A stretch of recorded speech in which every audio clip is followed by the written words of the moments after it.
Hi everyone, this is Andrew back with you for part 3 of my No Limit 25 hand reading series. I'm not going to give a huge intro to this video because it should be reasonably self-explanatory if you've been watching parts 1 and 2. I will say, however, that it's really important that you do go back and watch parts 1 and 2 if you haven't, because the whole point of this series is that we are building reads on our opponents, and we've done a fair bit of groundwork in the first two parts of this series. So yeah, it is kind of required viewing for you to view parts 1 and 2, so if you want to just go ahead and do that if you haven't already. For the rest of you, we'll get started straight away. As you will see in the top right here, I have pocket eights. I flop a set versus this pretty bad player, and unfortunately he just folds, and that's where we finished off from last time. You'll notice here in the notes boxes, this is where I'm taking the notes on my opponents. I have a read on this guy who has min bet on the flop and then overcalled a raise, and I had to fold. So I don't really know what that means yet, but I do know that it means that when he min bets on the flop, he's not automatically folding, but I don't know exactly what kind of a hand he's going to be doing that with yet.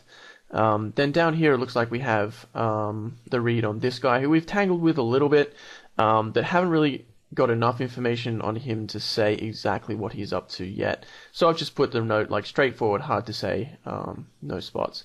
So I'm making this this video about a week or so after I made the initial video.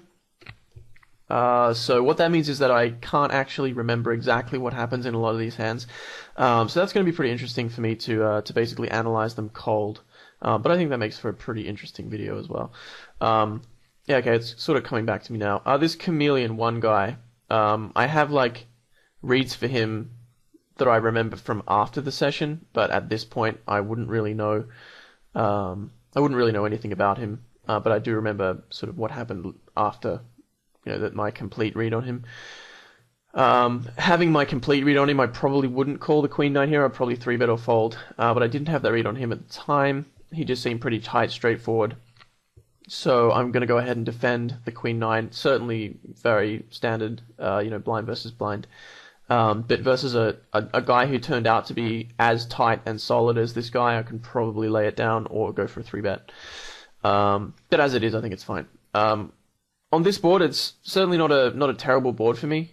I think I'm deciding to raise here because my equity isn't really sufficient to call. But the thing about raising there is that I'm just trying to think. I think that floating there is not too bad because I can actually represent a scarier range for the turn.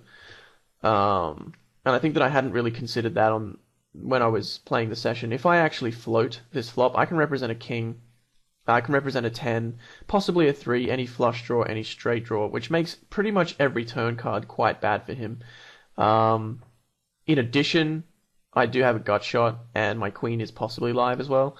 So I've got a lot of sort of good things going on for me with a call, but if I raise, I sort of polarize, well, not really polarize, but I strengthen my range because, I wouldn't raise King 9 here, I wouldn't raise King 8, King 7, all of those kind of hands. I would raise a flush draw, I would maybe raise a straight draw, but it kind of just takes a lot of hands out of my range, whereas just flat calling keeps a lot of hands in my range, and what that means is that it makes the turn card much scarier for him, because I can hit so many more turn cards when I flat call as opposed to when I raise.